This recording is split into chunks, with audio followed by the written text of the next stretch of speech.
नमस्कार। बेलुका 7:30 बजेको नेपाल लाइभ समाचारमा स्वागत छ। म रामकुमार शाही। सुरुमा प्रमुख समाचार शीर्षकहरू। प्रधान न्यायाधीश राणाले राजीनामा दिनुपर्ने बार एसोसिएसनको निष्कर्ष। मङ्गलबार सल्लाहकार समितिको बैठक बोलाइयो। प्रधान न्यायाधीश राणाले सोमबारका लागि बोलाएको फुलकोट बसेन। पाँचथरको फिदिम नगरपालिका 4 सखरखण्डेमा बस दुर्घटना, 4 जनाको मृत्यु, बसका चालक सहित 61 जना घाइते, 11 जनाको अवस्था गम्भीर। निर्वाचन आयोगका पदाधिकारीसँग प्रधानमन्त्री देउबाको चुनाव केन्द्रित छलफल। निर्वाचन सम्बन्धी कानुनको पुनरावलोकन, परिमार्जन तथा एकीकृत निर्वाचन कानुनका सम्बन्धमा पनि आयोगले गरायो प्रधानमन्त्रीको ध्यानाकर्षण। अफ्रिकी मुलुक सुडानमा सैन्यको अन्तरिम सरकारका प्रधानमन्त्री सहित 4 मन्त्री पक्राउ। मानिसलाई सडकमा उत्रिएर विरोध प्रदर्शन गर्न लोकतन्त्र समर्थक समूहको अपिल। र आइसिसीले श्रीलङ्का र बङ्गलादेशका क्रिकेट खेलाडीलाई तिरायो जरिवाना। आचार संहिता उल्लङ्घन गरेको आरोप। श्रीलङ्काका लाहिरुलाई म्याच फीको 25 र बङ्गलादेशका लिटोनलाई 15% जरिवाना। सामान राम्रो छ, ढुक्क हुनुहोस्। थाहा छ त्यसैले त यही लिन आएको। गुणस्तरीय प्लम्बिङको भरपर्दो नाम मार्बल।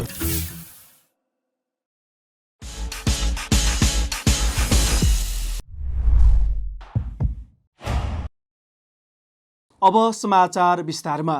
कानुन व्यवसायीहरूको छाता संगठन नेपाल बार एसोसिएसनले प्रधान न्यायाधीश चोलेन्द्र शमशेर राणाले राजीनामा दिनुपर्ने निष्कर्ष निकालेको छ। सोमबार बसेको बारको पदाधिकारी बैठकले यस्तो निष्कर्ष निकालेको बार अध्यक्ष चण्डेश्वर श्रेष्ठले बताए। आफ्नै अदालतभित्रका न्यायाधीशहरूलाई पनि विश्वास लिन नसकिने स्थितिमा पुगिसकेको रहेछ। तपाईँहरू थाहै भयो, हिजो 14 जना सर्वोच्च अदालतका मान्य न्यायाधीशज्यूहरूले चाहिँ यो अब चाहिँ त्यो बैठकमा हामी जान सक्दैनौँ भन्ने कुरा बहिष्कार भए। र आजको दिनमा पनि तपाईँले देख्नुभयो त्यत्रो मुद्दाहरू छन्। मुद्दाहरू जनता, न्यायको लागि आएका जनताहरूले न्याय पाउन सकिरहेको छैन। भोलि 11:30 बजे न्यायाधीशहरूले प्रधान न्यायाधीशसँग भेट्दैछ भनेपछि त अब मुद्दा कहिले हुने त? आज बसेको पदाधिकारी बैठकमा सबैजसो पदाधिकारीले प्रधान न्यायाधीशले निकास दिनुपर्ने धारणा राखेको उनले बताए।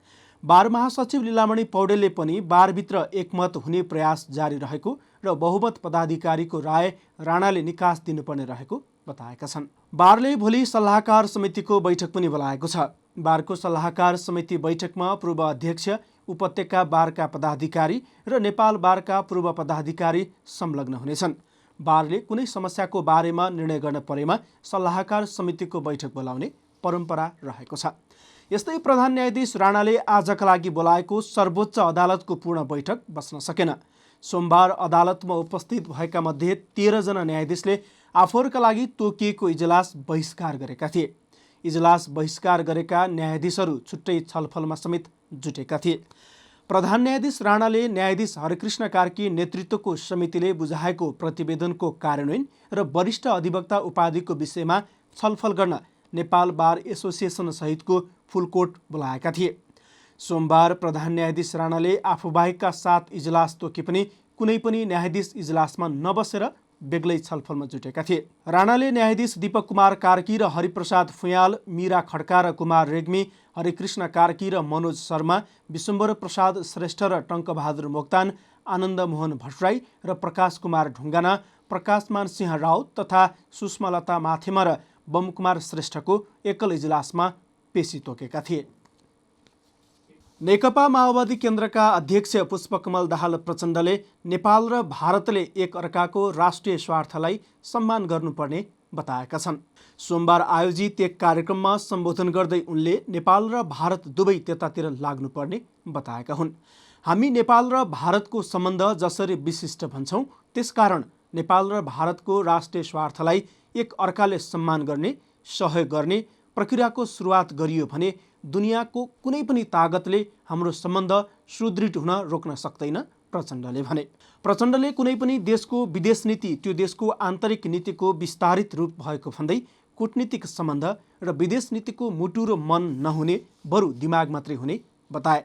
यस सन्दर्भमा सम्बन्धित देशको राजनीतिक व्यवस्थाको खासै भूमिका नहुने उनले चर्चा गरे। यदि नेपालको राष्ट्रिय स्वार्थमा भारतले अवरोध होइन सहयोग गर्छ भने भारतसँग राम्रो मित्रता हुने प्रचण्डको भनाइ छ। कूटनैतिक सम्बन्ध र विदेश नीतिको चाहिँ मुटु मन हुँदैन, दिमाग मात्रै हुन्छ। उसले हेर्ने दिमाग, मुटुले, मनले, इमोसनले हुँदैन।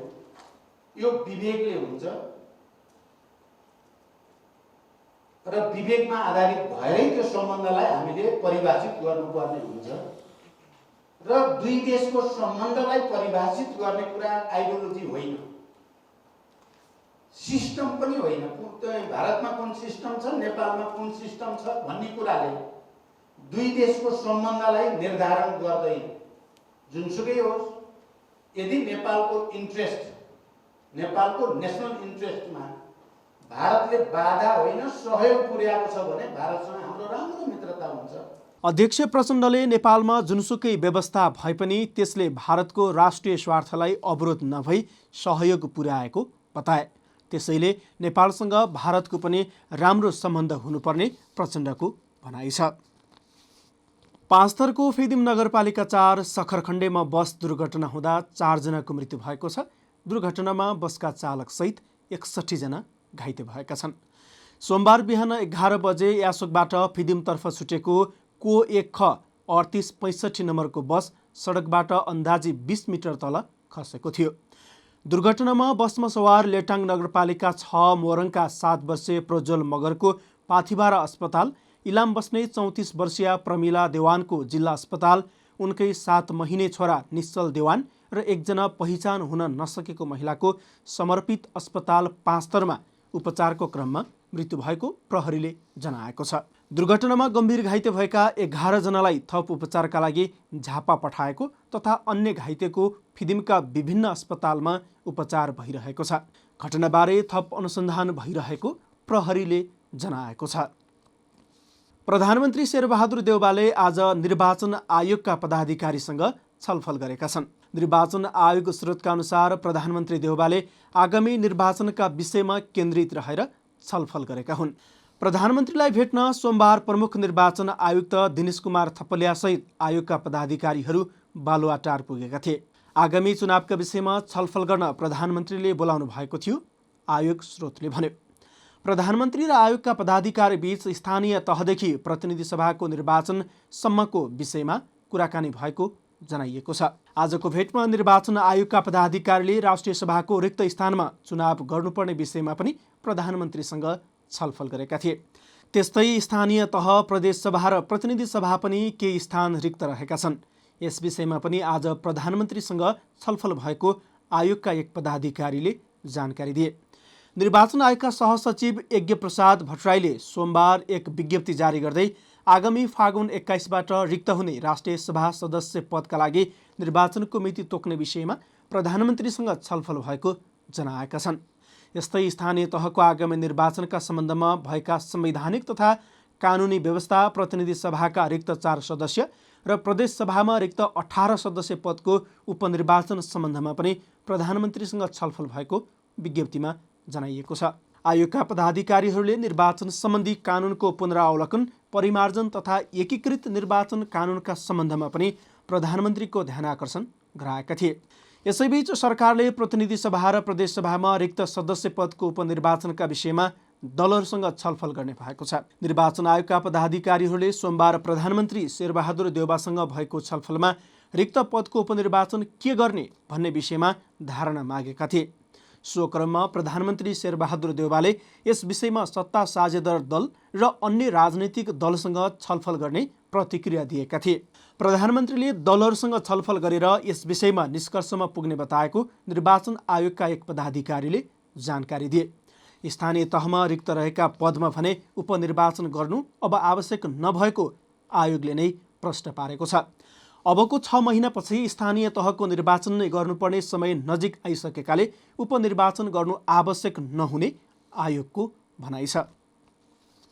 नेपाल कम्युनिस्ट पार्टी एमालेको 10औं महाधिवेशनको उद्घाटन सत्र नारायणी नदी किनार नारायणघाट र बन्द सत्र सौराहामा हुने भएको छ। आगामी मङ्सिर 10 देखि 12 गतेसम्म हुने महाधिवेशनका लागि जिल्लाले 2 स्थान सिफारिस गरेको हो। एमाले चितवनका अध्यक्ष पार्वती रावलले महाधिवेशनको तयारी सुरुवात भएको जानकारी दिइन्। यसका लागि स्थानको स्थलगत अवलोकन गर्ने काम भइरहेको उनले बताइन्। महाधिवेशनको उद्घाटन सत्र नारायणी नदी किनार र बन्द सत्र सौराहामा गर्ने गरी केन्द्रलाई आज सिफारिस पठाएका छौँ उनले भनिन्। उद्घाटन सत्रमा 5 लाखभन्दा बढी जनसहभागिता हुने भएकाले नारायणी नदी किनारको खुला ठाउँ छनौट गरिएको उनको भनाइ छ। सर्वसाधारणलाई सहज हुने गरी उक्त ठाउँ उद्घाटन सत्रका लागि उपयुक्त हुने रावलले बताइन्। महाधिवेशन प्रतिनिधिलाई सौराहामा आवासको व्यवस्था हुने भएकाले बन्द सत्र सोही ठाउँमा गर्न सहज हुने गरी सिफारिस गर्न लागि उनले बताइन्। अधिवेशनकै सन्दर्भमा आइतबार नारायणी नदी किनार र सौराहाको स्थलगत अवलोकन गरिएको अध्यक्ष रावलले जानकारी दिइन्। एमाले नेता सुरेन्द्र पाण्डे, काशीनाथ अधिकारी लगायतको उपस्थितिमा अवलोकन गरिएको हो। यस्तै पार्टीका नेताले सौराहामा होटल व्यवसायीसँग महाधिवेशनको उपयुक्त ठाउँको बारेमा छलफल भएको जनाएका छन्। व्यवसायी सकारात्मक रहेको र सक्दो सहयोग गर्ने प्रतिबद्धता जनाएको उनले जानकारी दिइन्। यसैगरी आइतबार नै जिल्लाका सुरक्षा निकायका प्रमुखसँग पनि महाधिवेशनका सन्दर्भमा एमाले छलफल गरेको छ। हामी नेपाल लाइभ समाचारमा छौँ। अब अन्तर्राष्ट्रिय समाचार।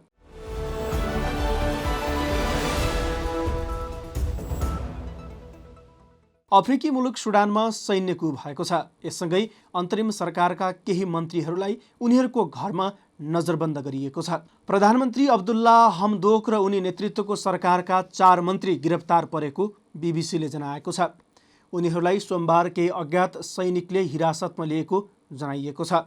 सुडानको सेनाले भने यसबारेमा केही टिप्पणी गरेको छैन, तर लोकतन्त्र समर्थक समूहले मानिसलाई सडकमा उत्रेर विरोध प्रदर्शन गर्न अपिल गरेको छ। 2 वर्ष पहिला सुडानमा नेतृत्व गरिरहेका उमर अल बसिरका सत्ताबाट बाहिरिएपछि एक अन्तरिम सरकार अस्तित्वमा आएको थियो। त्यस यता सेना र सरकारबीच तनावको स्थिति भएको थियो। प्रत्यक्षदर्शीहरूका अनुसार राजधानी खार्तुममा इन्टरनेट बन्द छ। सामाजिक सञ्जालहरूमा सेयर गरिएको सन्देशहरूमा मानिसहरूले सडकमा टायर बालिरहेका देखिएको छ। समाचार एजेन्सी रोइटर्सका अनुसार खार्तुममा सेना र अर्धसैनिक बल तैनात गरिएको छ र मानिसहरूको हिँडडुललाई सीमित गरिएको छ। खार्तुम विमानस्थल पनि बन्द गरिएको छ र सबै अन्तर्राष्ट्रिय उडानहरू स्थगित गरिएको छ। नेपाल लाइभ समाचारमा अब खेल समाचार।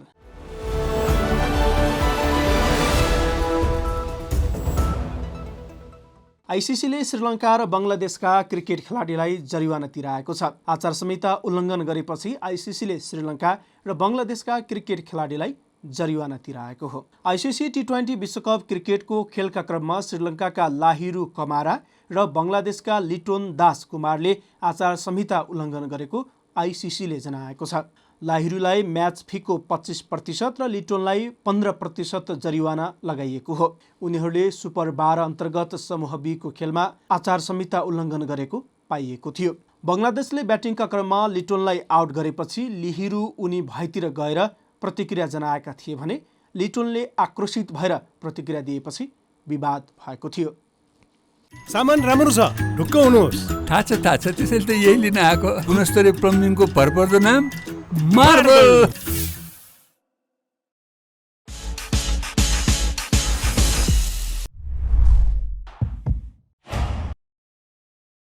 समाचारको अन्त्यमा प्रमुख समाचारका शीर्षकहरू फेरि एकपटक। प्रधान न्यायाधीश राणाले राजीनामा दिनुपर्ने बार एसोसिएसनको निष्कर्ष। मङ्गलबार सल्लाहकार समितिको बैठक बोलाइयो। प्रधान न्यायाधीश राणाले सोमबारका लागि बोलाएको फुलकोट बसेन। पाँचथरको फिदिम नगरपालिका 4 सखरखण्डेमा बस दुर्घटना। 4 जनाको मृत्यु। बसका चालक सहित 61 जना घाइते, 11 जनाको अवस्था गम्भीर। निर्वाचन आयोगका पदाधिकारीसँग प्रधानमन्त्री देउबाको चुनाव केन्द्रित छलफल।